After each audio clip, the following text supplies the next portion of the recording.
Habang masayang namimili ang biyenan ko kasama ang kerida ng asawa ko, kinakansela ko na ang lahat ng credit cards niya. Hindi pa alam ng biyenan ko na ang palasyong tinitirhan niya ay pag-aari ko. Ang paghihiganti ko ay nagsisimula pa lamang. Ang kalansing ng kutsarang pilak sa plato ng porselana ang tanging musikang pumupuno sa marangyang hapagkainan. Isang malaking chandelier na kristal sa ibabaw ng mesa ang nagpapabanaag ng ginintuang liwanag nito sa malamig at makintab na Italian marble. Ito ang entablado kung saan gabi-gabing itinatanghal ang drama ng kanilang pamilya. Si Valentina Reyes, ang hindi kinikilalang direktor at pangunahing aktres, ay walang ganang hinahalo ang kanyang vegetable cream soup. Inihanda niya noong gabing iyon ang paboritong ulam ng kanyang asawa, si Marco Vargas, ang espesyal na kare-kare. Isang prosesong tumagal ng mahigit 5 oras, ngunit buong puso itong ginawa ni Valentina, umaasang makita ang ngiti ng kasiyahan sa mukha nito. Ngunit tahimik na kumakain si Marco, mas madalas na nakatuon ang kanyang mga mata sa screen ng kanyang cellphone kaysa sa asawang nasa harapan niya. Masarap itong kare-kare. Valentina, binasag ni Aling Gloria, ang biyenan ni Valentina, ang katahimikan. Ang tono niya ay tuyo, ngunit puno ng mga di nakikitang tinik. Naaalala ko tuloy ang lasa ng munggo gisado sa isang karinderya malapit sa dati naming bahay. Para sa isang tulad mo na gumawa, authentic ang lasa. Isang papuring binalot sa insulto. Sanay na si Valentina. Gumuhit na lamang ng bahagyang kurba ang kanyang mga labi, isang maputlang ngiti na pinraktis niya sa loob ng maraming taon. Masaya po akong nagustuhan ninyo, Mama. Siyempre magugustuhan ni Mama, sabi ni Marco. Sa wakas ay nag-angat ng tingin mula sa telepono. Kinindatan niya si Valentina na parabang sila ay isang magkakamping team. Ngunit alam ni Valentina na hungkag ang pagtatanggol na iyon. Iyon lamang ang paraan ni Marco para tapusin ang mga posibleng hindi komportabling usapan, hindi para protektahan ang kanyang dangal. Pero sa susunod, subukan mo ang recipe mula sa French cookbook na binili ko para sa'yo. Pagpapatuloy ni Aling Gloria, sinasadyang ilapag ang kanyang kutsara ng may eleganteng kilos. Kailangan masanay ang pamilya natin sa mga pagkain na may klas, hindi sa ganitong pagkaing palengke. Hindi sumagot si Valentina. Tiningnan na lamang niya ang kanyang asawa, naghahanap ng kahit kaunting suporta sa mga mata nito, ngunit ang tanging nakita niya ay ang pag-iwas nito ng tingin habang abalang nagsasalin ng tubig sa kanyang baso. Sa sandaling iyon, naramdaman ni Valentina na siya ang pinakamalungkot na tao sa palasyong siya mismo ang nagtayo. Ang bahay na ito, na puno ng matataas na haligi at mga imported na kasangkapan, ay mas malamig at mas hungkag kaysa sa maliit na kwartong inuupahan niya noong siya'y lumalaki. Pagkatapos ng hapunan, gaya ng dati, trabaho ni Valentina na ligpitin ang lahat. Ang mga kasambahay ay hanggang hapon lamang maaaring magtrabaho, isang patakaran ni Aling Gloria para daw maprotektahan ang privacy ng pamilya sa gabi. Sa katotohanan, ito ay isa pang paraan para idiin ang posisyon ni Valentina bilang personal na katulong ng bahay.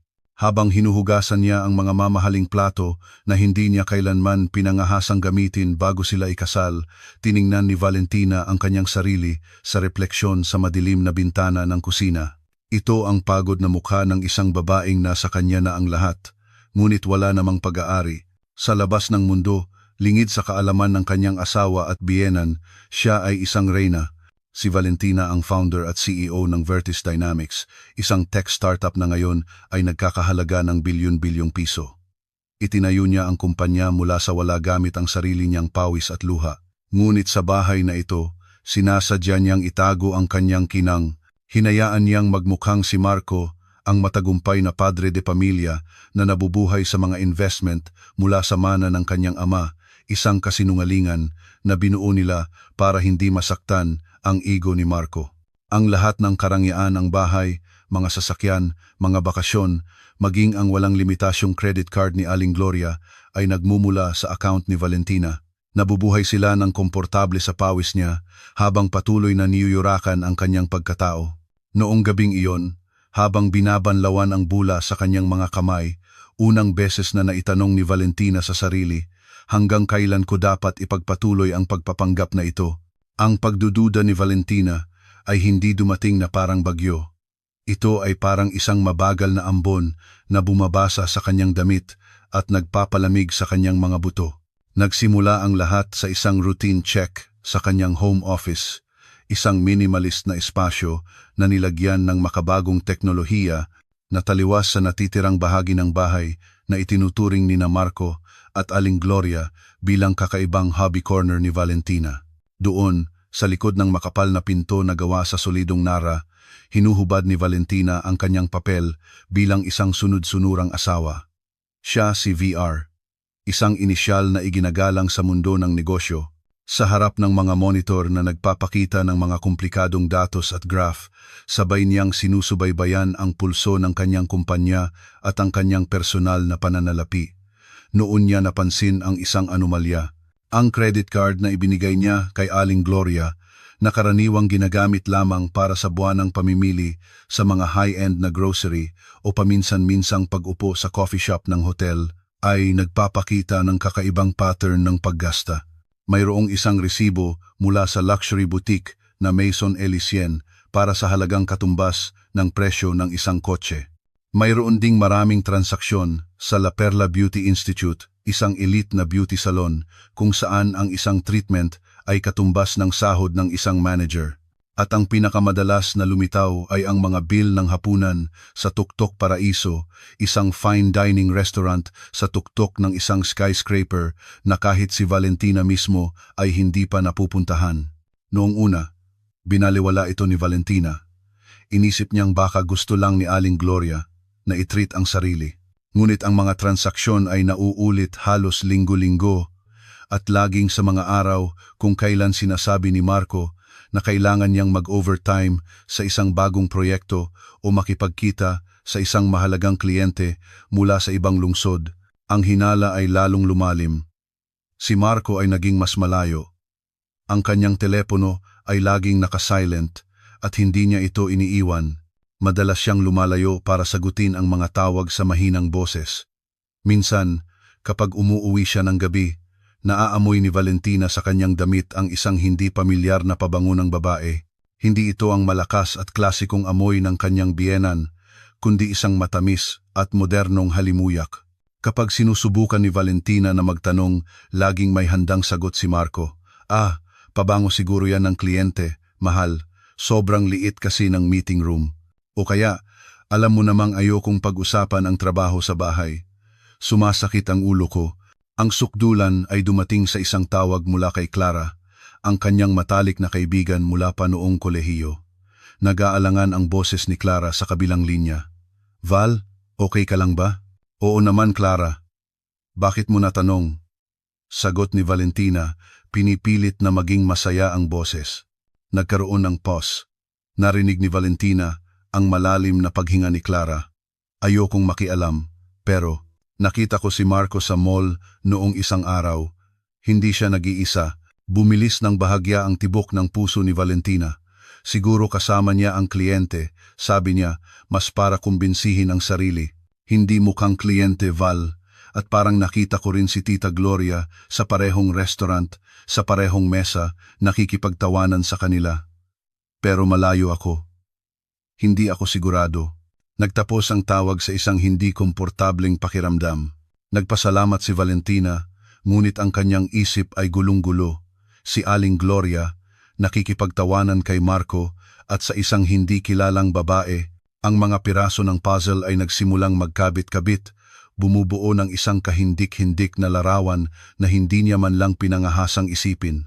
Ang ambon ng pagdududa ay nararamdaman na ngayon na parang isang mabigat na ulap sa ibabaw ng kanyang ulo, handang magpakawala ng isang unos anumang oras. Makalipas ang 2 araw, dumating ang unos sa pamamagitan ng isang maikling mensahe sa kanyang telepono.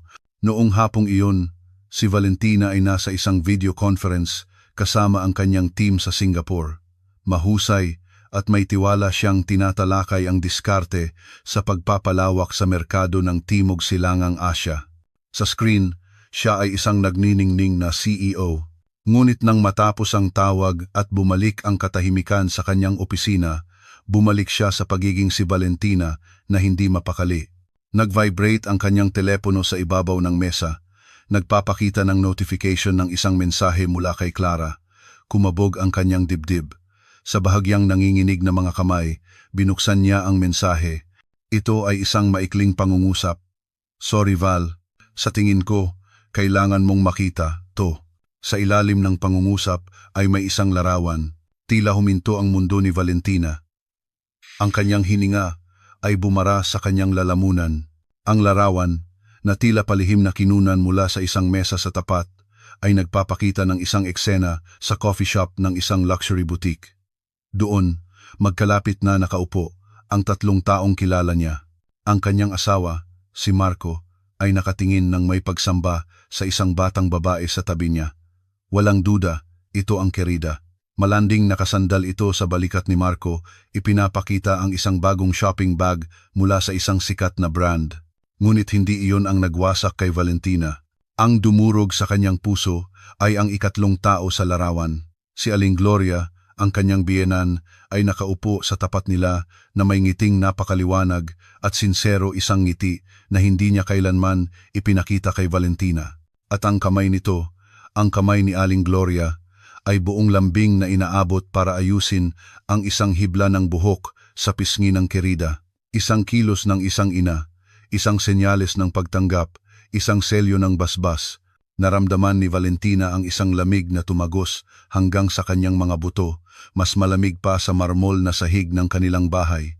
Ang pagkakanulo ni Marco ay sapat ng masakit, ngunit ang makita ang kanyang biyenan na pinagsilbihan niya sa kabila ng laging pagbabaliwala na kasabwat pa ng Querida ng kanyang asawa at inaalagaan pa ito ng ganoon, ay parang sinaksak sa harap at likod ng sabay. Pinalaki niya ang larawan gamit ang manhid na mga daliri, sinuri ang bawat detalye. Ang shopping bag na hawak ng Querida ay mula sa Maison Elysian. Ang kanilang mesa ay puno ng magagandang dessert mula sa Imperial Patisserie. Bawat kakaibang charge sa credit card ngayon ay may mukha na ang mukha ng nasisiyahang Querida at ang masayang mukha ni Aling Gloria. Nagpipiesta sila gamit ang pera niya, ipinagdiriwang ang kanilang kataksilan sa likod niya. Crash! Ang baso ng tubig sa tabi ng kanyang laptop ay nahulog sa sahig, nabasag na parang kanyang puso, ngunit hindi umiyak si Valentina. Ang mga luha ay tila nagyelo sa kanyang mga talukap. Mayroon lamang isang hungkag na kawalan, at ang kawalan na iyon ay dahan-dahang napuno ng isang malamig at nag-aalab na galit. Tiningnan niya ang kanyang maputlang mukha na nakasalamin sa madilim na screen ng kanyang telepono. Ang babae sa refleksyon ay mukhang marupok at talunan, ngunit sa kanyang mga mata, may isang bagay na isinilang, isang bagay na matigas, matalim at walang awa. Ang pagpapanggap na ito ay umabot na sa huling yugto, na natiling hindi gumagalaw si Valentina sa kanyang silya sa loob ng halos 1 oras. Tahimik siyang nakaupo sa gitna ng mga basag na bubog, hinahayaan ang katahimikan ng opisina na sipsipin ang lahat ng emosyon na kumukulo sa loob niya. Ang sakit, ang gulat, at ang pagkadismaya ay dahan-dahang humupa, pinalitan ng isang nakakatakot na kalmado. Ito ang katahimikan bago ang tsunami. Tumayo siya at lumakad sa ibabaw ng mga basag na bubog nang walang anumang reaksyon. Dinala siya ng kanyang mga paa patungo sa malaking bintana na nakatanaw sa perpektong inaalagaang hardin sa likod bahay. Isang hardin na siya ang nagdisenyo at nagbayad para mapanatili, ngunit hindi niya kailanman natamasa ng payapa. Hanggang ngayon, inakala niyang ang kanyang pasensya ay isang birtud. Inakala niyang kung siya ay magpapasakop at maglilingkod, balang araw ay tatanggapin din siya. Inakala niyang kung itatago niya ang kanyang kapangyarihan, mapapanatili niya ang kapayapaan sa tahanan at ang ego ng kanyang asawa kay tanga niya. Ang kanyang pasensya ay itinuring na kahinaan, ang kanyang dedikasyon ay itinuring na tungkulin, ang kanyang sakripisyo ay binaliwala. Sila, si Marco at si Aling Gloria, ay kinuha ang lahat sa kanya. Ang kanyang oras, enerhiya, pera, at ngayon, ang kanyang dignidad. Hinayaan nila siyang itayo ang palasyong ito para lamang gawin siyang isang katulong sa loob nito habang nagdala sila ng isang estranghero at iniluklok ito sa trono. Tapos na, bulong niya sa kanyang refleksyon sa bintana. Ang kanyang boses ay paos, ngunit matatag. Bumalik siya sa kanyang mesa. Sa isang desididong kilos, binuksan niyang muli ang mga monitor, ang mga stock chart, mga financial report, ang mga kagyat na email mula sa mga direktor. Lahat ay tila iba na ngayon. Hindi na lamang ito isang trabaho.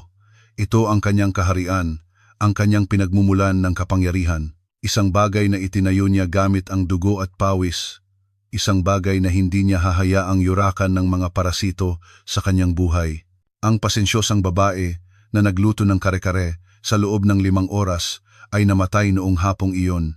Ang natira ay si Valentina Reyes, ang CEO ng Vertice Dynamics, isang strategist na kilala sa pagiging malamig at mapanuri. Ang mahabang pagkakatulog bilang isang sunod-sunurang asawa ay tapos na. Ang reyna ay nagising na. Kinuha niya ang telepono at tinawagan ang numero ng kanyang personal assistant. Miss Torres, magandang hapon. Yes, Ma'am Reyes. Ano po ang maipaglilingkod ko? Ang profesional na boses ni Torres ay umalingaw-ngaw sa handset. Kailangan ko ng ilang bagay. Una, ihanda mo ang isang kumpletong ulat ng lahat ng aking personal assets, kabilang ang mga ari-arian, sasakyan, at bank accounts. Ihiwalay mo kung ano ang conjugal property at kung ano ang mga asset na puro sa pangalan ko na nakuha bago kami ikasal. Naintindihan ko, Ma'am Reyes. Pangalawa, kontakin mo ang ating legal team. Sabihin mo sa kanila na maghanda ng draft ng divorce complaint at property division.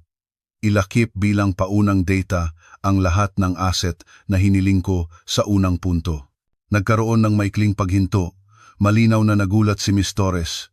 Yes, Ma'am Reyes, ipaproseso ko kaagad. At Torres, dagdag ni Valentina, ang kanyang boses ay kasing lamig ng yelo. Mula ngayon, i-update mo ako in real time sa lahat ng gastusin na nabubuo sa mga supplementary credit card sa ilalim ng pangalan ni Marco Vargas at Gloria Fuentes. Noted, Ma'am Reyes. Pagkababa ng tawag, binuksan ni Valentina ang isang drawer ng kanyang mesa. Kinuha niya ang isang maliit na kwaderno na may leather na pabalat. Sa unang pahina, isinulat niya sa isang malinis at desididong sulat kamay. Operasyon, bawiin ang lahat. Isang plano ang nagsimulang mabuo sa kanyang isipan. Hindi isang plano ng emosyonal na paghihiganti, kundi isang kalkuladong diskarte sa negosyo. Ang layunin ay hubaran sila ng lahat ng kapangyarihan at luho na nagdulot sa kanila na maging napaka-arogante at pilitin silang harapin ang katotohanan. Ipaparamdam niya sa kanila kung ano ang pakiramdam ng walang-wala. Ang unang yugto ng kanyang plano ay nagsimula kinaumagahan. Sadyang gumising ng maaga si Valentina, isinuot ang kanyang pinakamagandang power suit at umalis ng bahay bago pa magising sina Marco at Aling Gloria. Nag-agahan siya sa kanyang CEO office sa ika-15 palapag na may tanawin ng buong Metro Manila. Ang tanawin ay nagpaalala sa kanya kung gaano kalawak ang kanyang mundo at kung gaano kaliit ang kanyang mga problema sa bahay mula sa taas na iyon. Eksaktong 9:00 ng umaga, tinawagan niya ang kanyang private banker. Mr. Robles, magandang umaga. Si Valentina Reyes ito. Ma'am Reyes, isang karangalan na matanggap ang tawag ninyo. Ano po ang maipaglilingkod ko? Kailangan kong i-freeze ang lahat ng supplementary credit at debit cards na nakalink sa aking mga account with immediate effect. Lahat po ng cards? Pati na rin po yung mga nasa pangalan ni Mr. Marco Vargas at Mrs. Gloria Fuentes? Paglilinaw ni Mr. Robles. Nala, masanma, nala,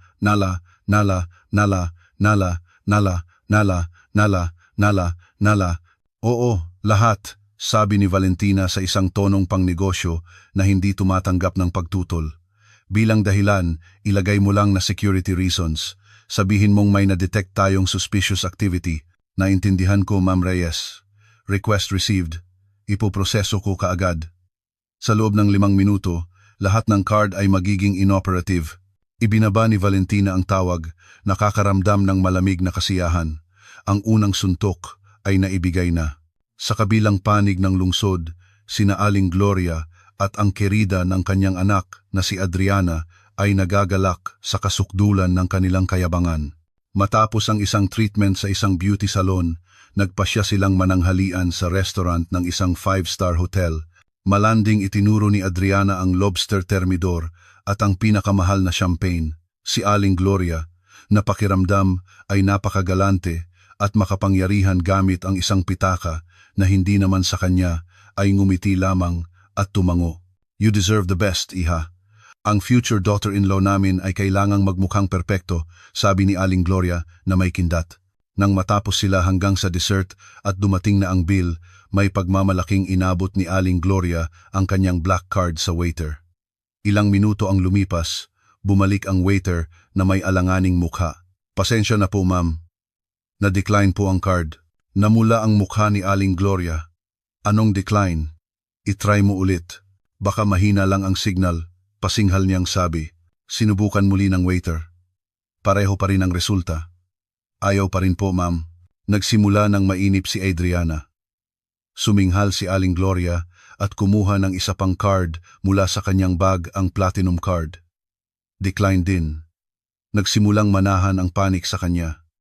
Sinubukan niya ang debit. Ganoon din. Nagsimula ng marinig ang bulungan mula sa mga katabing mesa. Nag-aapoy ang mukha ni Aling Gloria. Ang hiya, galit at pagkalito ay naghalo-halo. Agad niyang kinuha ang kanyang telepono at tinawagan ang numero ni Valentina. Sa kanyang opisina, nakita ni Valentina ang pangalan ng kanyang biyenan na kumikislap sa screen ng kanyang telepono. Hinayaan niya itong tumunog ng ilang beses bago sagutin na may bahagyang inaantok na boses. "Hello pa, ma. Valentina, anong ginawa mo sa mga card ko? Bakit lahat na de-decline?" Ang matinis na boses ni Aling Gloria ay narinig, napakalakas na hindi na kailangan pang i-loudspeaker. Inilayo ni Valentina sandali ang telepono sa kanyang tainga. Na-decline po ba, ma? Baka may system failure lang sa bangko o baka mali po ang na-enter ninyong PIN. Subukan nyo na lang po ulit mamaya. Huwag mo akong lokohin. Gawa mo to. Sigurado. I-reactivate mo to. Ngayon din. Pasensya na po. Nasa kalagitnaan po ako ng meeting. Hindi po ako pwedeng maistorbo. Kalmadong sagot ni Valentina. At nang hindi na naghintay ng sagot, ibinaba niya ang tawag. Tiningnan niya ang screen ng kanyang telepono at pagkatapos ay pinatay ito. Sa kabilang linya, naiisip niya ang gulat at galit ng kanyang biyenan. Naiisip niya ang masamang mukha ni Adriana na ang mga plano para sa isang marangyang araw ay nasira.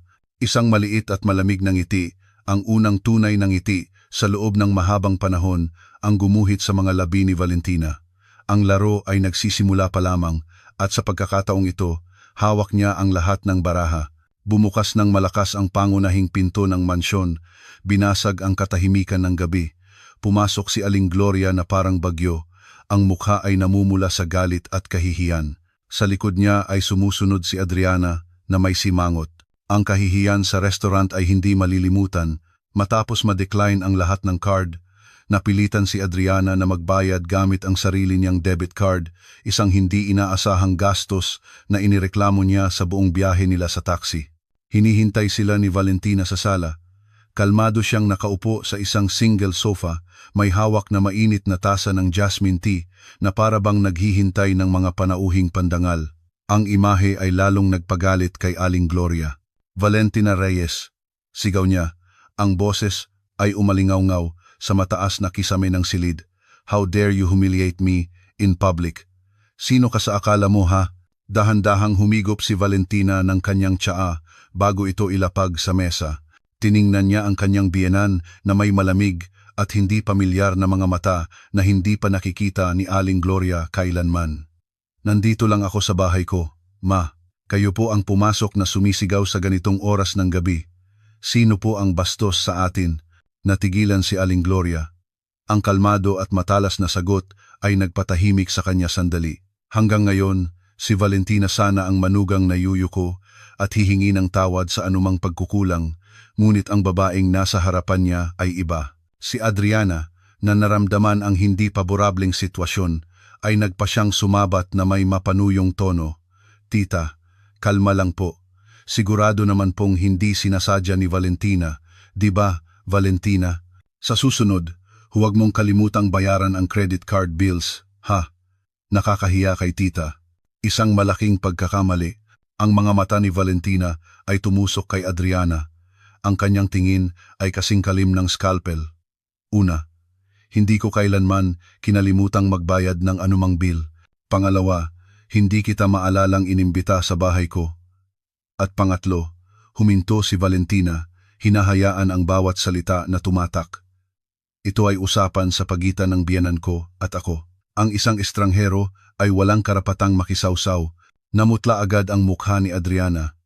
Ang status bilang future daughter-in-law na ipinagmamalaki ni Aling Gloria ay tila naglaho sa ilalim ng tingin ni Valentina. Naghanap siya ng suporta kay Marco, nakararating lang sa ibaba ng hagdan nang marinig ang gulo. Sa wakas ay nakabawi ng boses si Aling Gloria. Estranghero, siya ang magiging asawa ni Marco at ang future daughter-in-law ko. Ang malapit ng maging estranghero dito ay ikaw. Isa ka lang inutil na manugang na hindi man lang kayang pamahalaan ang pananalapi ng bahay. Isang bahagyang ngiti ang sumilay sa labi ni Valentina, isang ngiti na hindi umabot sa kanyang mga mata. Pananalapi ng bahay, ma? Gusto niyo po ba talagang pag-usapan yan? Sa pagkakaalam ko, ang mga taong hindi kailanman nag-ambag ng kahit isang sentimo sa pananalapi ng bahay na ito ang pinakamalakas sumigaw at humingi. Ang patama ay tumpak na nakatutok kay Aling Gloria at kay Marco ng sabay. Si Marco, na nanatiling tahimik hanggang ngayon, ay naramdaman na dapat niyang ipagtanggol ang kanyang ina at kerida. Ngunit bago pa niya maibuka ang kanyang bibig, tumayo na si Valentina. Pagod na ako, magpapahinga na ako, sabi niya sa isang pinal na tono. Nilagpasan niya ang 3 tao na tulala pa rin sa gulat at umakyat sa hagdan patungo sa kanyang silid. Hindi siya lumingon ni isang beses. Noong gabing iyon, sa unang pagkakataon, naramdaman ni Aling Gloria na may mali, napakamali. Sanay siyang mamuhay na parang reyna sa bahay na ito, kung saan bawat salita niya ay utos. Ngunit ngayong gabi, naramdaman niyang hinubaran siya ng kapangyarihan ng manugang na palagi niyang itinuturing na basahan.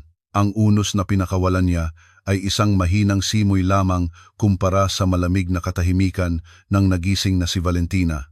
Matapos maglaho si Valentina sa kanyang silid, ibinuhos ni Aling Gloria ang natitirang galit kay Marco. Nakita mo ba ang asawang pinili mo? Sinisigawan niya ako. Bilang asawa niya, dapat turuan mo siya.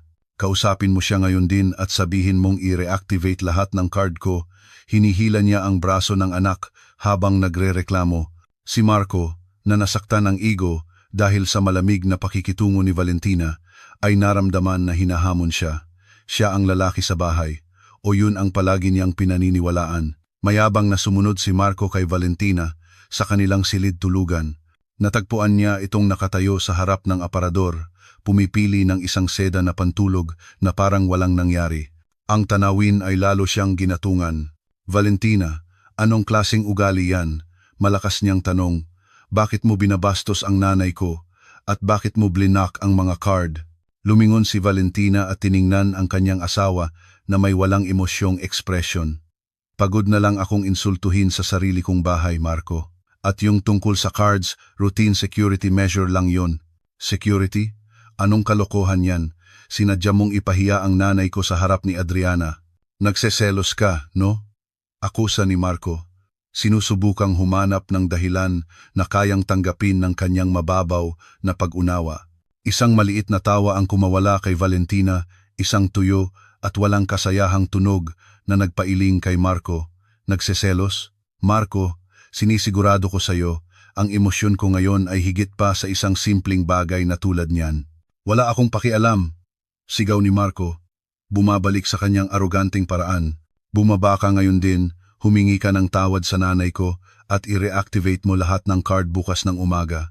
Asawa mo ako at utos to. Ito ang eksaktong sandali na hinihintay ni Valentina. Ibinaba niya ang pantulog at lumapit kay Marco. Tinititigan siya ng diretso sa mata.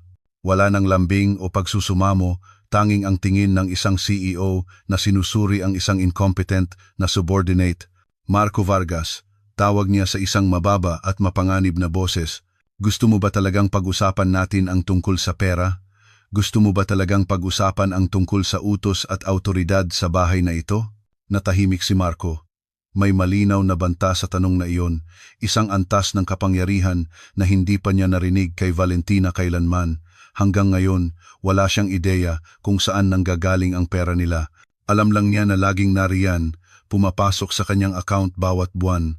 Sapat na pera para sa isang marangyang pamumuhay at para mag-alaga ng isang kerida. Palagi niyang ipinapalagay na ito ay mula sa mga investment na pinamamahalaan ni Valentina. Oo naman, sagot niya.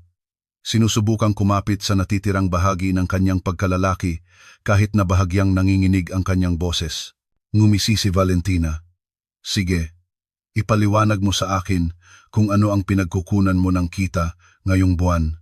Magkano ang naiambag mo sa pagbabayad ng mortgage, ng kuryente, ng sahod ng mga katulong o kahit na sa pagkaing kinain mo lang kanina.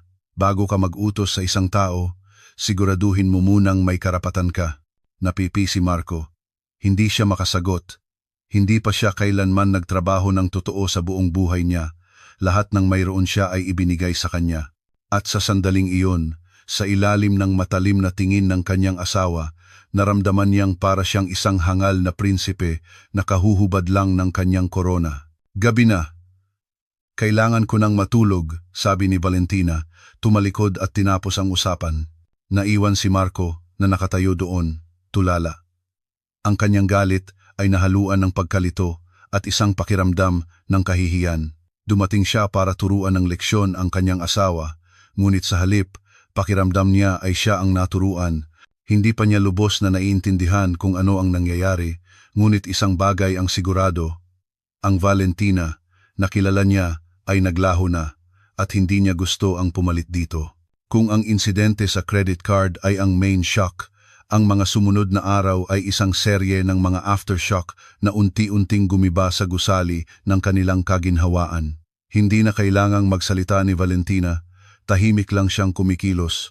Kinaumagahan, si Aling Gloria, na bihis, ay naghahanda para sa kanyang social gathering. Naiinip siyang naghintay sa entrada. Ang kanyang personal driver na si Mang Garcia ay hindi dumarating. Matapos ang ilang hindi nasagot na tawag, tinawagan na niya ang driver agency, maikli at propesyonal ang sagot. Pasensya na po ma'am, ang service contract para sa address ninyo ay under review sa request ng aming principal client. Ang serbisyo po ay suspendido hanggang sa susunod na abiso, principal client. Kumunot ang noo ni Aling Gloria, hindi maintindihan, nagdadabog at nagrereklamo. Tumawag siya ng taxi, isang napakahiyang karanasan para sa kanya. Samantala, sinusubukan ni Marco na mag-transfer ng pera kay Adriana na walang tigil sa pagrereklamo at paghingi ng kabayaran para sa insidente sa restaurant. Ang notification sa screen ng kanyang telepono ay nagpatigas sa kanya. Insufficient balance. Tiningnan niya ang kanyang account. Ang buwan ng transfer mula kay Valentina na dapat ay dumating na noong unang araw ng buwan ay wala. Ang kanyang account ay halos walang laman.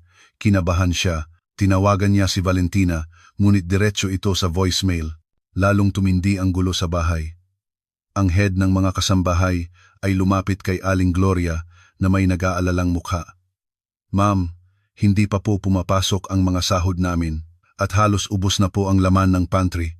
Ang online grocery delivery service po ay suspendido rin dahil sa hindi pagbabayad.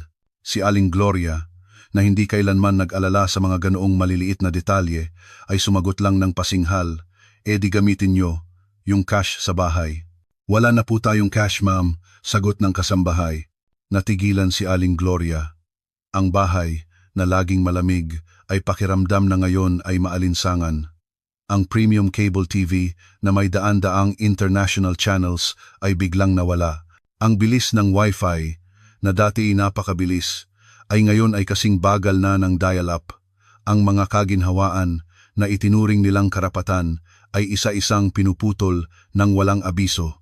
Si Valentina ay parang isang multo sa sarili niyang bahay. Umaalis siya bago mag-umaga at umuuwi ng gabi na kapag tulog na ang lahat. Sinasadya niyang iwasan ang komprontasyon, hinahayaan silang maluto sa sarili nilang gulat, nararamdaman kung paano ang gripo ng pera na laging umaagos ng sagana ay ngayon ay tumutulo na lamang hanggang sa matuyo. Ang kanilang luho ay isang ilusyon lamang na maaaring patayin na kasing dali ng pagpindot ng isang switch. At ngayon, ang switch na iyon ay nasa kamay niya. Sa kanyang inuupahang apartment, nagsisimula ng mainip si Adriana. Ang kanyang gwapo at mayamang prinsipe, si Marco, ay mas madalas na ngayong dumadalaw na may kunot na noo kaysa sa may dalang shopping bags. Ang mga pangako ng hapunan sa mga pinakabagong restaurant, isang biyahe sa Bali, isang limited edition, na relo lahat ay naglaho. Babe, anong problema mo lately? Tanong ni Adriana. Minamasahe ang sentido ni Marco. Katatapos lang nilang maghapunan hindi sa isang luxury restaurant, kundi take-out na binili ni Marco pauwi. May mga problema lang sa bahay. Anong klaseng problema? Hindi naman mahalaga. Medyo weird lang si Valentina, sabi ni Marco, iniiwasan ang usapan. Gaano ka weird? Weird na hindi pa dumarating ang monthly allowance ko? Pasaring ni Adriana, tumatalas na ang tono. At nasaan ang kotse mo? Bakit nakagrab ka na lang palagi? Anong iisipin ng mga kaibigan ko kung sasabihin kong nakikipag-date ako sa isang lalaking walang kotse? Bumuntong hininga si Marco. Nasa talyer ang kotse at nagkaproblema sa mga card kaya hindi kita matransferan. Konting pasensya lang. Pasensya? Sawa na ako sa pasensya, Marco. Tinanggihan ko ang maraming mayayamang lalaki para sa'yo. Nangako ka na pakakasalan mo ako at bibigyan ng mas magandang buhay kaysa sa boring mong asawa. Ano, to ngayon? Kahapon, ako pa ang nagbayad ng bill sa restaurant. Sumabog si Adriana. Naglaho ang kanyang matamis na pagkukunwari. Ang kanilang relasyon na binuo sa pundasyon ng luho at kasinungalingan ay nagsisimulang magpakita ng mga bitak. Si Adriana ay hindi kasama ni Marco dahil sa pag-ibig, kundi dahil sa lifestyle na maibibigay niya. Nang malagay sa alanganin ang lifestyle na iyon, nang hina rin ang kanyang katapatan. Makinig ka, temporary lang to. Babalik din sa normal ang lahat. Itinulak siya ni Adriana. Ayoko ng pangako, gusto ko ng pruweba. Birthday ko next week. Bilhin mo sa akin yung bag na nakita natin sa Maison Elysienne. Kapag binili mo yon, maniniwala akong okay ang lahat. Hindi ito sinabi ni Adriana, ngunit malinaw na lumulutang sa hangin ang kanyang banta. Walang lakas na napaupo si Marco sa sofa. Ang bag na iyon ay nagkakahalaga ng daan-daang libong piso. Kahit sa normal na sitwasyon, kailangan pa niyang hilingin iyon kay Valentina. Ngayon, na may agyo na sa kanyang account, ang hiling ni Adriana ay parang isang death sentence na isukol siya. Sa isang panig ay ang kanyang asawa na naging isang malamig na halimaw na kumokontrol sa kanyang buhay. Sa kabilang panig ay ang kanyang kerida na nagsisimulang maglabas ng kuko nang maubos ang pera. Nalaman ng hangal na prinsipe na ang kanyang perpektong mundo ay gumuguho na. Isang linggo ng paghihirap ay sapat na para dalhin sina Aling Gloria at Marco sa kanilang mental limit. Hindi na nila kaya. Noong gabing iyon, sinadya nilang hintayin ang pagbabalik ni Valentina at hinarang siya sa sala. Ang mga ilaw ay nakabukas ng maliwanag, lumilikha ng isang kapaligiran ng interogasyon. Kailangan nating mag-usap, Valentina, sabi ni Marco, sinusubukang magtunog na may autoridad kahit na ang kanyang mukha ay nagpapakita ng pagod at pagkabigo. Ibinaba ni Valentina ang kanyang briefcase at tiningnan silang dalawa ng mahinahon. Magsalita kayo. Ano ba talaga ang gusto mo? Sigaw ni Aling Gloria, hindi na mapigilan ang sarili. Pinahihirapan mo kami ng dahan-dahan, pinuputol lahat ng kaginhawaan, ipinapahiya kami, pinamumuhay kaming parang mga pulubi. Matapos lahat ng kabaitang ipinakita namin sayo, ganito ang igaganti mo? Kabaitan. Halos matawa si Valentina. Anong kabaitan po ang sinasabi ninyo? Yung araw-araw na pangiinsulto o ang pagbabasbas sa pakikiapid ng anak ninyo? Valentina, sobra na to. Pagpapatuloy ni Marco. Asawa kita. Tungkulin mong pagsilbihan ang asawa mo at ang pamilya mo. Hindi ang kumilos ng ganito. Kung hindi ka pwedeng maging mabuting asawa, baka dapat ano Marco, putol ni Valentina, matalim ang boses. Mag-divorce, yan ba ang gusto mo? Ang direktang tanong ay nag-iwan kina Marco at Aling Gloria na tulala. Nais lang nilang bantaan siya, Hindi sila handa sa ganoong kalaking kahihinatnan. Alam nilang wala sila kung wala si Valentina. Marco, wala na siyang respeto. Sinisira niya ang pamilya ninyo. Sigaw ni Aling Gloria, sinusubukang manipulahin ang sitwasyon. Wala kang utang na loob, Valentina. Tinanggap ka namin sa prestihiyosong pamilyang ito. Ikaw na galing lang sa ordinaryong pamilya, binigyan ka namin ng marangyang buhay, tapos naging basagulera ka pa. Tama na. Pagod na si Valentina sa kanilang mga peking salaysay. Wala siyang sinabi. Sa isang napakakalmadong kilos, binuksan niya ang kanyang briefcase, kumuha ng isang brown envelope at inilagay ito sa coffee table sa pagitan nila. Ano to? Tanong ni Marco na may paghihinala. Buksan niyo, sagot ni Valentina.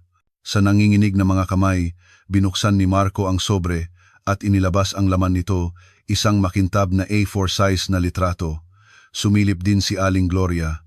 Sa isang iglap, lahat ng galit at kayabangan ay naglaho sa kanilang mga mukha, pinalitan ng isang nakakatakot na pamumutla. Ang larawan ay malinaw na nagpapakita ng eksena sa coffee shop. Si Marco na nakatingin ng may pag-ibig kay Adriana. Si Adriana, malanding nakasandal, at si Aling Gloria, masayang nakangiti habang buong lambing na inaayos ang buhok ni Adriana, ang hindi maikakailang ebidensya ng isang tripling kataksilan. Isang nakakabinging katahimikan ang pumuno sa silid. Ang tunog ng orasan sa dingding ay parang martilyo.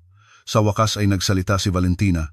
Ang kanyang boses ay mababa, ngunit nanginginig hindi dahil sa pag-iyak, kundi dahil sa matagal ng pinipigilang galit. Salamat. Para saan po eksakto, ma?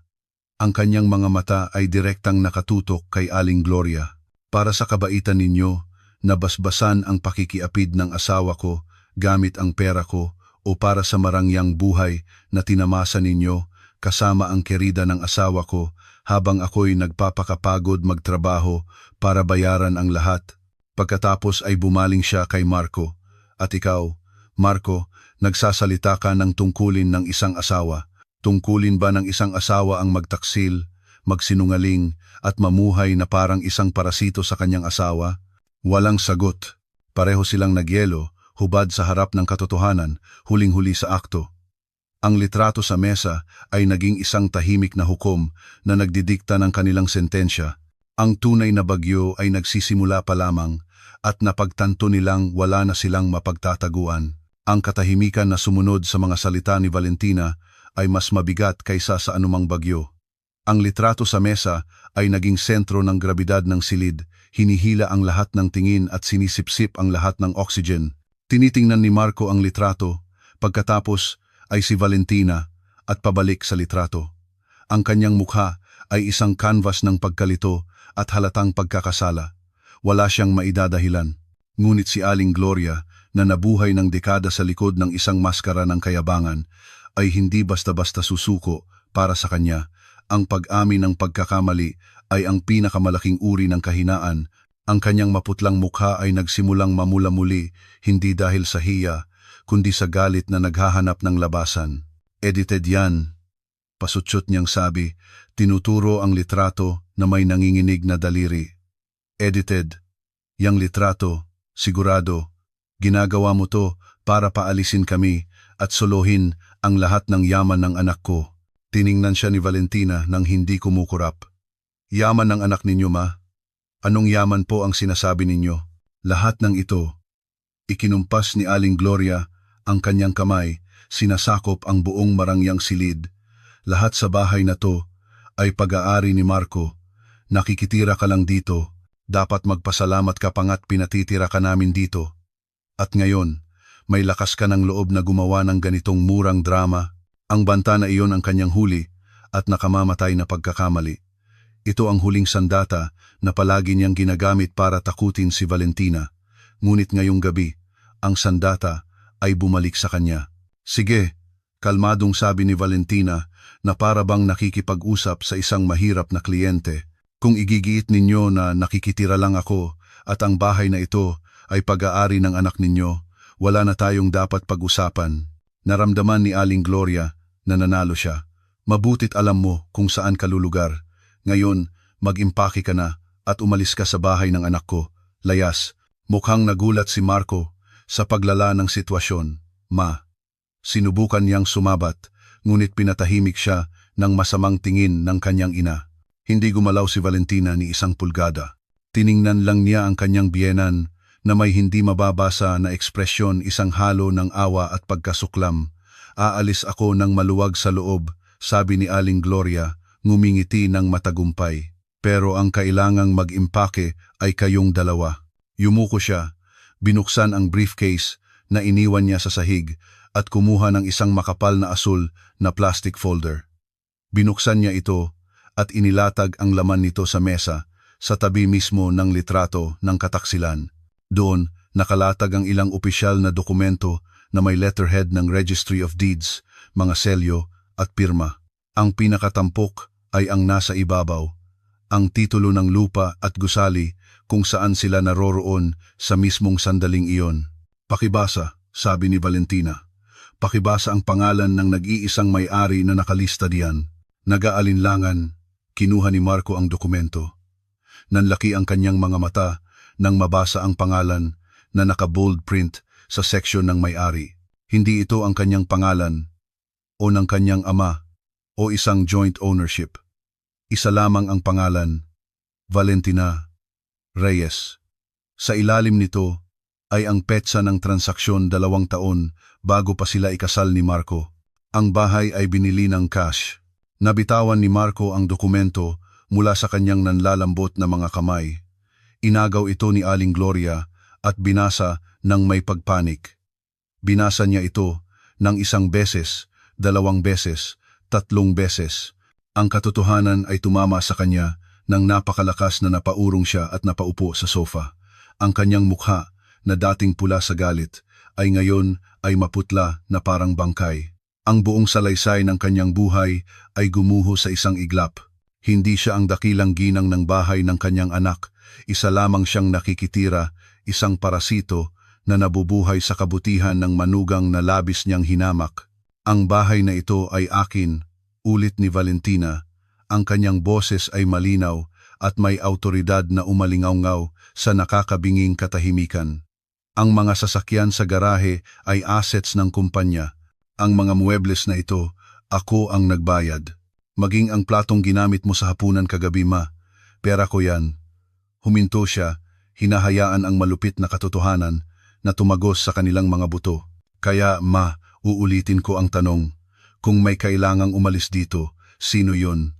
Lumipas ang 2 araw sa isang nakakabinging kapaligiran ng Cold War. Nagkulong si Aling Gloria sa kanyang silid, sobrang hiyang humarap. Si Marco ay paikot-ikot sa bahay na parang isang leon sa hawla, nalilito, galit at desperado. Lahat ng kanyang pagtatangkang kontakin si Valentina sa telepono ay nabigo. Ang kanyang asawa ay tila naglaho sa bahay.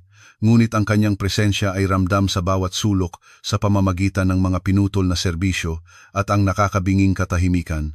Sa 3 araw, isang text message ang dumating sa telepono ni Marco mula kay Valentina, maikli at walang emosyon. Bukas, 10 a.m., sa address na ito, para tapusin na ang lahat. Mag-isa kang pumunta. Sa ilalim ng mensahe ay isang address sa gitna ng business district ng Bonifacio Global City, isang nagtataasang skyscraper na madalas daanan ni Marco ngunit hindi pa napasok.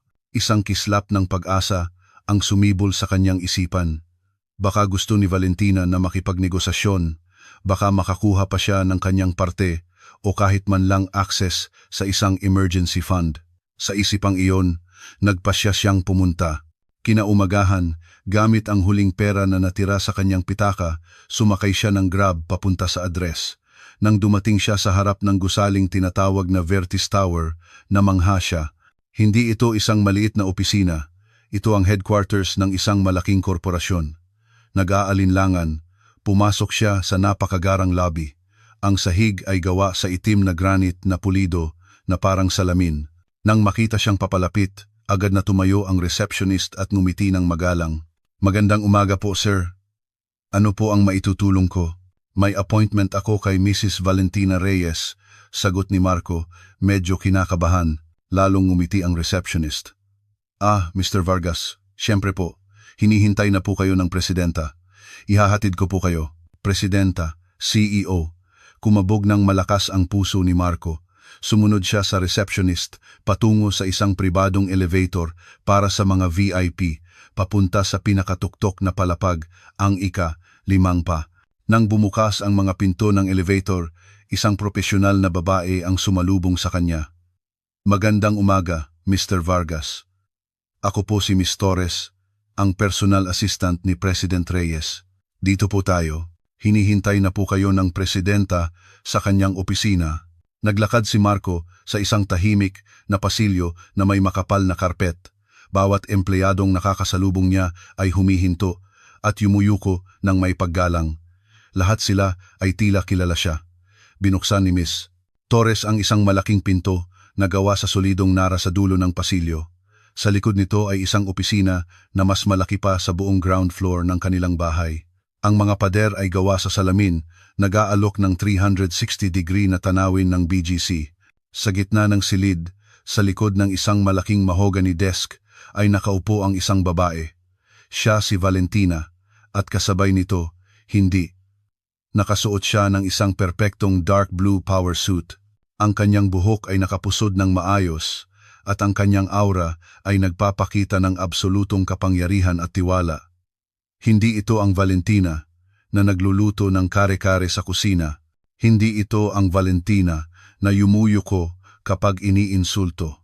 Ito ay isang reyna sa kanyang trono. Welcome to Vertis Dynamics, Marco, bati ni Valentina. Ang kanyang boses ay kalmado ngunit umalingaw-ngaw sa silid. Oh, para maging mas tumpak, welcome to my world. Nakatanga lang si Marco, bahagyang nakaawang ang bibig. Ang nameplate sa mesa ay nagkumpirma ng lahat. Valentina Reyes, President, CEO. Ito. Sa'yo ang kumpanyang to. Nauutal niyang tanong. Oo, sa akin. Sagot ni Valentina na parang nag-uusap lang tungkol sa panahon. Itinayo ko ito 8 taon na ang nakalipas, nagsimula sa isang maliit na garahe. Pinindot niya ang intercom. Torres, pakidala ang financial report para kay Mr. Vargas. Ilang sandali, pumasok si Miss Torres at inilagay ang isang folder sa harap ni Marco. Buksan mo, utos ni Valentina. Sa nanginginig na mga kamay, binuksan ito ni Marco. Sa loob ay ang mga detalye ng bawat investment na natatanggap niya buwan-buwan. Hindi ito mga investment returns, kundi isang expense item ng kumpanya na nakakode bilang allowance for executive dependents. Ang susunod na pahina ay naglalaman ng breakdown ng lahat ng gastos sa kanyang credit card at ng kanyang ina lahat ay binayaran ng buo ng Vertis Dynamics.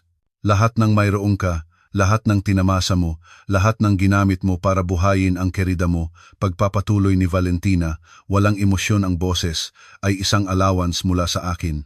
Isang benepisyo na inialok ko sa iyo dahil sa iyong status bilang asawa ko.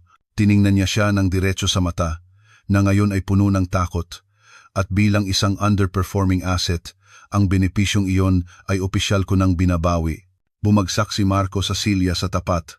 Ang kanyang hindi nakikitang korona ay naging alikabok. Sa wakas ay napagtanto ng hangal na prinsipe na wala siyang anuman, isa lamang siyang pangalan sa isang listahan ng allowance na ngayon ay tinanggal na. Ang pagkatalo ni Marco sa Vertice Tower ay psikolohikal, ngunit alam ni Valentina na para sa mga taong tulad ni na Marco at Aling Gloria, ang pinakamalaking dagok ay ang pisikal at pampublikong pagkawala ng kanilang mga status symbol.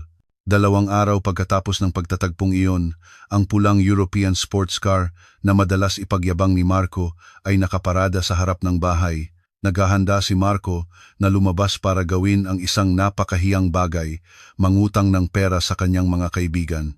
Pagbukas niya ng pinto, 2 malaking tow truck ang huminto sa harap, hinaharangan ang daan. Bumaba ang ilang malalaking lalaki na may unipormeng may nakasulat na VD Logistics. Magandang umaga. Galing po kami sa Asset Management Department ng Vertice Dynamics. Sabi ng team leader, magalang ngunit matatag, ipinakita ang isang order. Nandito po kami para i-repossess ang 2 sasakyan na may plate numbers na nakasaad sa dokumentong ito na pag-aari ng kumpanya. Isa dito ay ang sports car ni Marco. Ang isa naman ay ang luxury SUV na ginagamit ni Aling Gloria sa kanyang mga social gatherings. Anong ginagawa niyo? Kotse ko to, protesta ni Marco. Ayon po sa aming records, ang sasakyang ito ay nakarehistro bilang company car for executive use sa ilalim ng Vertis Dynamics. Hindi po ito personal property, sir. Kalmadong sagot ng empleyado, sinenyasan ang kanyang team na simulan ang operasyon. Sa loob ng bahay, narinig ni Aling Gloria ang gulo at agad na lumabas.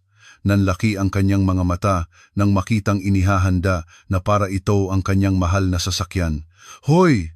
Anong ginagawa niyo sa kotse ko? Hindi niyo ba ako kilala, ha?" Sigaw niya ng may histerya.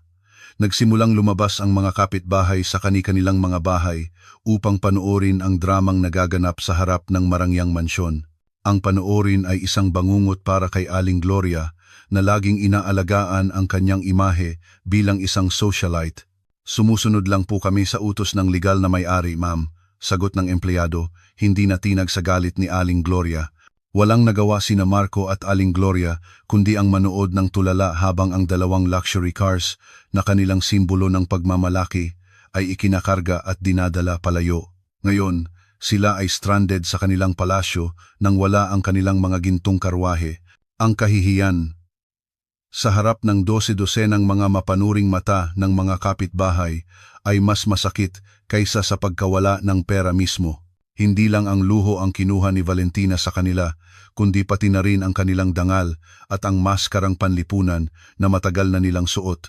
Para kay Marco, ang pagkawala ng kotse ay isang malaking dagok, ngunit ang pinakanakamamatay na suntok ay nagmula sa isang hindi inaasahang lugar, si Adriana. 2 araw na lang ay kaarawan na ni Adriana at si Marco ay nasa pinakamalalang sitwasyon ng kanyang buhay, walang pera, walang kotse, walang kapangyarihan. Sa desperasyon, ibinenta niya ang nag-iisang luxury watch na natitira sa kanya, isang regalong ibinigay ni Valentina noong isang anibersaryo. Gamit ang pera, bumili siya ng isang disenteng bag na gawa sa Pilipinas, ngunit malayo sa standard ng Maison Elysienne na hinihingi ni Adriana. Dumating siya sa apartment ni Adriana na may dalang regalo at isang bouquet ng bulaklak. Ang mukha ni Adriana, na noong unay nakangiti, ay sumimangot nang makita ang laman ng kahon. "Ano to?" tanong niya sa isang malamig na tono. "Regalo para sa'yo." "Happy birthday, babe," kinakabahang sagot ni Marco. Suminghal si Adriana. "Regalo? Tinatawag mo tong regalo? Mas mahal pa ang pampalengke kong bag dito." "Adriana, please. Intindihin mo, dumaan ako sa isang mahirap na sitwasyon. Wala akong pakialam sa mga problema mo," putol ni Adriana. Sumabog na ang galit. Inihagis niya ang kahon ng bag kay Marco. "Sawa na ako sa mga palusot mo. Isa kang talunan, isang hangal na prinsipe na walang-wala. Akala mo ba mananatili ako sa iyo ngayong naging pulubi ka na? Isa ka lang parasito na nabubuhay sa asawa mo, Marco. At ngayong pinutulan ka na ng asawa mo, wala ka ng silbi." Bawat salita ni Adriana ay isang punyal na tumutusok ng diretso sa puso ng wasak ng ego ni Marco. "Nakahanap na ako ng kapalit mo," pagpapatuloy ni Adriana na may malupit na ngiti. "Isang totoong lalaki, hindi isang mama's boy na tulad mo." Sakto sa sandaling iyon, isang busina ng isang luxury car ang tumunog mula sa ibaba. Kinuha ni Adriana ang kanyang bag, isang tunay na Maison Elysienne. "Saan mo nakuha yan?" tanong ni Marco na may paos na boses. "Mula kay Mr. Ibanez. Dadalhin niya ako sa Paris next week para i-celebrate ang birthday ko." Walang pakialam na sagot ni Adriana. Nilagpasan niya si Marco, sinadyang banggain ang kanyang balikat at binuksan ang pinto. At isa pa, due na bukas ang upa ng apartment na to. Congrats sa pagiging homeless." Isinara ni Adriana ang pinto sa mukha ni Marco. Sa bintana, nakita ni Marco si Adriana na bumaba at sumakay sa isang Bentley na minamaneho ng isang matanda at mayaman na lalaki. Umalis silang tumatawa. Iniwan si Marco na nag-iisa sa tahimik na pasilyo ng apartment wasak at ganap na nag-iisa sa unang pagkakataon sa kanyang buhay. Matapos iwanan ni Adriana, bumalik si Marco sa bahay ng pagiray-giray. Natagpuan niya ang kanyang ina na nakaupo sa madilim na sala. Pinutulan sila ng kuryente. Hindi nila nabayaran ang bill o mas tamang sabihin, hindi nila kayang bayaran. Tanging isang emergency light ang mahinang kumikinang, inilalantad ang alikabok na nagsisimulang maipon sa mga mamahaling muwebles. Umupo sila sa isang malungkot na katahimikan, dalawang maharlikang pinalayas sa kanilang trono. Biglang bumukas ang pangunahing pinto. Pumasok si Valentina. Ang kanyang silweta ay malinaw na nakikita laban sa liwanag sa labas. Hindi siya nagsindi ng kandila o ilaw. Tumayo lamang siya sa may pintuan, tinitingnan ang dalawang figura na nakayukyok sa dilim. "Nandito ako para bigyan kayo ng isang huling alok," sabi ni Valentina. Ang kanyang boses ay malamig at formal. Inangat ni Marco at Aling Gloria ang kanilang mga ulo. "Mayroon kayong dalawang pagpipilian," pagpapatuloy ni Valentina. "Una, maaari kayong umalis dito ngayong gabi. Pwede ninyong dalhin ang inyong mga damit pero iwanan ang lahat ng iba pa. Hindi ako magsasampa ng kaso laban sa inyo para sa anumang bagay at malaya kayong pumunta kahit saan. Umalis ng walang pera, walang destinasyon, walang tirahan. Ang pagpipiliang iyon ay katumbas ng pagiging palaboy." Ang pangalawang pagpipilian, inilahad ni Valentina ang kanyang kamay. Sa kanyang palad ay isang simpleng susi. "Nag-arkila ako ng isang maliit na apartment para sa inyo. Bayad na ang 3 buwang upa. Sa loob ay may mga pangunahing kasangkapan at kaunting pera sa mesa para makakain kayo sa loob ng 1 linggo. Pagkatapos noon, kailangan ninyong humanap ng paraan para mabuhay sa sarili ninyo." Tiningnan ni Aling Gloria ang susi na may pangingilabot. Isang maliit na apartment pagkatapos ng dekada ng marangyang pamumuhay. Ito ay isang hindi mailarawang kahihiyan, ngunit nakita ito ni Marco mula sa ibang pananaw. Matapos ipahiya ni Adriana at iwanang walang 1 sentimo, ang alok ni Valentina ay parang isang salbabida sa gitna ng karagatan. Ito ay isang kahihiyan, oo, ngunit ito rin ay isang pagkakataon para mabuhay. Sa mabigat na kamay, nilagpasan ang kanyang ina na tulala pa rin sa gulat. Lumakad si Marco patungo kay Valentina. Hindi niya magawang tingnan ang kanyang asawa sa mata. Yumuko lamang siya at kinuha ang maliit na susi mula sa palad ni Valentina. Pakiramdam niya ay mas mabigat pa ito kaysa sa isang gintong bara. Ito ang susi sa kanilang bago at miserableng buhay at ang simbolo ng kanilang absolutong pagsuko. Noong gabing iyon, dala lamang ang 2 maleta ng damit. Iniwan ni Marco at Aling Gloria ang kanilang palasyo sakay ng isang taxi. Dumating sila sa isang masikip na eskinita sa labas ng lungsod. Ang apartment ay eksakto tulad ng kanilang inaasahan, maliit na may pintura sa dingding na nagsisimula ng matuklap at isang solong bumbilya na mahinang kumikinang sa pasukan. Nang buksan ni Marco ang pinto, isang amoy ng alimuom at kulob ang sumalubong sa kanila. Ito ang kanilang mapait na katotohanan. Mula sa gintong trono, nahulog sila sa pinakamalalim na bangin. Ang buhay sa masikip na apartment ay isang impyerno sa lupa para kay Aling Gloria. Ang kanyang pagmamataas ay unti-unting kinakain bawat araw ng init mula sa yero na bubong, ng ingay ng mga kapitbahay sa manipis na dingding at ng mapait na katotohanan na kailangan niyang magdalawang isip bago kumain. Ang perang iniwan ni Valentina ay naubos sa isang iglap. Ngayon, nabubuhay sila sa maliit at hindi regular na sahod ni Marco. Ang kayabangan ay hindi na isang luho na kaya niyang tustusan. Ang huling dagok sa kanyang pagkatao ay dumating nang, sa desperasyon, sinubukan niyang kontakin ang isa sa kanyang mga socialite na kaibigan na laging pumupuri sa kanya.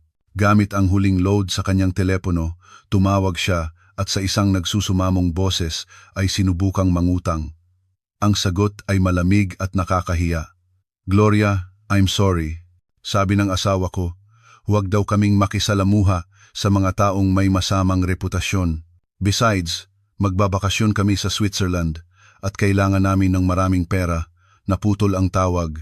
Sa sandaling iyon, bumagsak si Aling Gloria. Napagtanto niya na ang katayuan sa lipunan na labis niyang pinahalagahan ay kasing nipis ng papel. Kung wala ang pera at luho na sumusuporta sa kanya, wala siyang halaga sa kanilang mga mata, isa lamang siyang kahiyahiyang tsismis. Tinitipon ang natitirang lakas at dangal, ginawa niya ang isang bagay na hindi niya kailanman naisip sa buong buhay niya.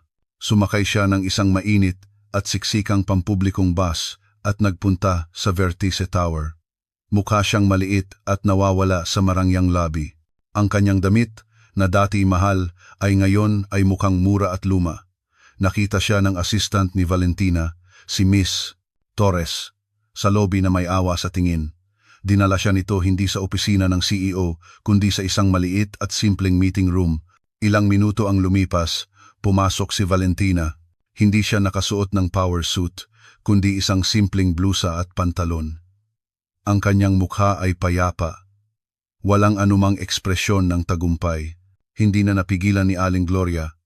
Lumuhod siya sa sahig at humagulgol.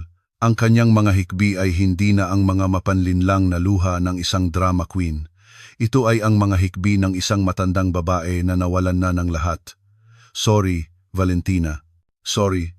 Hikbi niya sa pagitan ng mga luha. Nagkamali ako. Naging mayabang ako. Naging malupit ako sa'yo. Nainggit ako sa'yo. Nainggit ako na makita kung gaano kakahusay habang ang anak ko ay walang kayang gawin, kaya isinisi ko sa'yo ang lahat. Inamin niya ang lahat ang kanyang inggit sa tagumpay ni Valentina na lihim niyang alam ang kanyang kayabangan na ginamit niya para itago ang kahihiyan na ang kanyang anak ay isang palamunin at maging ang kanyang nakamamatay na pagkakamali na suportahan ang pakikiapid ni Marco para magkaroon ng isang manugang na kaya niyang kontrolin. Parang awa mo na, Valentina. Hindi ko hinihiling na ibalik mo ang luho, hindi ko lang kayang mabuhay ng ganito. Ako na lang ang parusahan mo, pero wag mo sanang pahirapan ng husto si Marco. Lahat ng ginawa niya ay dahil sa masama kong pagpapalaki. Tahimik na pinakinggan ni Valentina ang buong kumpisal, hindi niya ito tinulungang tumayo. Hinayaan niyang ibuhos ng kanyang biyenan ang lahat ng lason ng pagsisisi mula sa kanyang puso. Nang humupa ang mga hikbi, sa wakas ay nagsalita si Valentina. Ang kanyang boses ay malambot, ngunit matatag. Tumayo po kayo, ma. Ang pagluhod sa sahig ay walang babaguhin. Ang pagsisisi ay walang ibig sabihin kung walang pagbabago. Ang parusang ito ay hindi para pahirapan kayo, kundi para turuan kayo. Ano pong leksyon ang natutunan ninyo ngayon? Tiningnan siya ni Aling Gloria na may basang mga mata. Sa unang pagkakataon, nakita niya si Valentina hindi bilang isang manugang o isang makinang gumagawa ng pera, kundi bilang isang babaeng mas matalino at mas malakas kaysa sa kanya. Habang nilulunok ng kanyang ina ang mapait na gamot ng pagsisisi, si Marco naman ay lumulunok ng alikabok at pawis sa bodega ng isang malaking kumpanya ng logistics sa labas ng lungsod. Matapos tanggihan sa 12-dosenang mga opisina dahil sa walang karanasan sa trabaho, ang tanging trabahong nakuha niya ay bilang isang bodegero. Ang unang araw ay isang impyerno. Ang kanyang katawan, na sanay sa lambot ng sofa at lamig ng aircon, ay kailangang magbuhat ng mabibigat na kahon sa ilalim ng init ng bubong ng bodega. Sumisigaw sa sakit ang kanyang mga kalamnan. Ang kanyang malalambot na palad ay nagasgas at nagkapaltos sa unang oras. Ang kanyang foreman ay isang magaspang na tao na minumura siya kapag masyado siyang mabagal. Nanananghalian siya kasama ang ibang mga manggagawa, nakaupo sa isang karton, kumakain mula sa isang baunan na may simpleng ulam. Narinig niyang nagrereklamo sila tungkol sa hulog sa motor at sa tuition ng kanilang mga anak, mga totoong problema na napakabanyaga sa kanyang pandinig.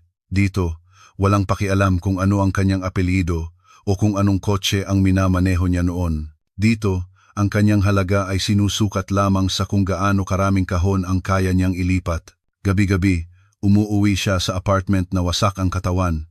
Nakakatulog siya agad pagdating, walang oras para mag-isip ng labis. Dahan-dahan ngunit tiyak, sinimulan siyang baguhin ng mabigat na trabaho. Ang kanyang kayabangan at katamaran ay kinain ng sobrang pagod. Sa unang Sabado, natanggap niya ang kanyang sahod, ilang luma at gusot na pera sa isang brown envelope. Ang halaga ay hindi sapat para manlibre ng isang round ng inumin sa coffee shop na dati niyang pinupuntahan kasama si Adriana. Ngunit habang tinitingnan niya ang perang iyon, isang kakaibang pakiramdam ang sumibol sa kanyang puso, isang pakiramdam na hindi pa niya naranasan kailanman. Ito ay pagmamalaki. Ang perang ito ay sa kanya. Hindi ito regalo, hindi allowance, hindi resulta ng pakikitira. Ito ay bunga ng sarili niyang pawis. Noong gabing iyon, Sa unang pagkakataon, ibinigay niya ang buong sahod sa kanyang ina. "Ma, heto ang pambili ng pagkain para sa isang linggo." Maikli niyang sabi at pumasok sa kanyang silid para ihiga ang nananakit na katawan. Tiningnan ni Aling Gloria ang pera sa kanyang mga kamay at pagkatapos ay ang likod ng kanyang anak na ngayon ay mas matipuno na. Muling namuo ang luha sa kanyang mga mata. Ang kanyang anak, ang kanyang hangal na prinsipe ay sa wakas nagsisimula ng matutong maging isang lalaki. Isang buwan pagkatapos ng madamdaming pagtatagpo kay Aling Gloria, nagpasya si Valentina na oras na para isara ang huling kabanata ng kanyang nakaraan. Hindi niya tinagpo si Marco sa isang opisina o sa kanilang bahay. Pumunta siya sa maliit na karinderya kung saan nanananghalian ang mga bodegero. Nakaupo si Marco mag-isa sa isang sulok, kumakain ng may gana. Malaki na ang ipinagbago ng kanyang hitsura. Ang kanyang balat ay mas maitim, ang kanyang katawan ay mas maskulado, at ang kanyang tingin ay hindi nahungkag, kundi puno ng konsentrasyon ng isang manggagawa. Hindi siya nagulat nang makitang dumating si Valentina at umupo sa tapat niya. Si Valentina, na taliwas sa kapaligiran, ay nakasuot ng kaswal ngunit eleganteng damit, ngunit wala na ang malamig at nakakatakot na aura. Ang kanyang mukha ay mukhang mas kalmado, mas payapa. "Kamusta ka, Marco?" Bati ni Valentina. Sinsero ang boses. "Okay lang ako," maikli at awkward na sagot ni Marco. "Anong ginagawa mo dito?" Diretso sa punto si Valentina. Inilagay niya ang isang makapal na folder sa mesa sa pagitan ng kanilang mga plato. "Ang mga papeles, Marco, basahin mo, at kung sang-ayon ka, pirmahan mo." Alam na ni Marco kung ano iyon ang mga papeles ng diborsyo. Binuksan niya ito at mabilis na binasa. Walang hinihingi si Valentina. Ang hatian ng ari-arian ay nagsasaad lamang na lahat ng asset na nasa pangalan ni Valentina ay mananatiling sa kanya at si Marco ay hindi makakatanggap ng kahit isang sentimo, isang katotohanang tinanggap na niya. Walang mabigat o nakakahiyang mga sugnay. Lahat ay malinis at propesyonal. "Hindi ko napahihirapan to," sabi ni Marco na may paos na boses. Hindi inaalis ang tingin sa mga papeles. "Pipirmahan ko." "Salamat," sagot ni Valentina. Nagkaroon ng sandaling katahimikan. Ang ingay ng karinderya ang pumuno sa pagitan nila. "Valentina," tawag ni Marco, sa wakas ay naglakas loob na tumingin sa mata ng babaeng dating kanyang asawa. "Sorry sa lahat. Alam kong huli na at hindi ko inaasahan ang pagpapatawad mo. Gusto ko lang malaman mo." "Totoo, nagsisisi ako." Tiningnan siya ni Valentina at sa unang pagkakataon sa mahabang panahon, nakita niya ang totoong Marco. Hindi ang hangal na prinsipe, hindi ang taksil na asawa, kundi isang lalaki lamang na nagkamali ng malaki at ngayon ay hinaharap ang mga kahihinatnan. "Pinatawad na kita, Marco," mahinang sabi ni Valentina, "at pinatawad ko na rin ang sarili ko sa pagpapabaya ko sa kanya sa loob ng matagal na panahon. Ngayon, pareho na tayong pwedeng magsimula ng bagong buhay." Pinirmahan ni Marco ang mga papeles gamit ang isang ballpen na ipinahiram ni Valentina. Nang ibalik niya ang folder, pakiramdam niya ay isang mabigat na pasanin ang natanggal sa kanyang mga balikat. Ito ay isang malungkot na pagtatapos, ngunit isa ring ginhawa. Ang kanilang kasal, na puno ng pagkukunwari, ay opisyal na nagtapos sa isang simpleng karinderya, sa isang mesa, kung saan nakapatong ang isang plato ng pagkain at ang mga butil ng pawis mula sa trabaho. Lumipas ang mga buwan, at ang buhay ni Marco at Aling Gloria ay nakahanap ng isang bago at mahirap na ritmo. Matapos ang 3 buwang kontrata na pinondohan ni Valentina, kailangan na nilang bayaran ang upa sa sarili nila. Kinailangan nilang lumipat sa isang mas maliit at mas malayong apartment. Si Aling Gloria, na walang anumang propesyonal na kasanayan, ay nagsimulang tumanggap ng mga order ng homemade cookies mula sa kanilang mga kapitbahay. Ang kanyang husay sa pagbe-bake, na dati para lamang sa pagyayabang, ay ngayon na ang kanyang tanging paraan para mabuhay. Araw-araw, natutunan niyang tumawad ng presyo ng mga gulay sa palengke at magkalkula ng bawat sentimo. Hindi na siya nagrereklamo. Ang kanyang tumatandang mukha ay may marka ng pagod, ngunit pati na rin ng isang bagong katatagan. Nagpatuloy sa pagtatrabaho si Marco sa bodega. Mababa ang sahod, ngunit siya ay isang masipag na manggagawa. Hindi na siya nangangarap ng mga sports car o luxury watches.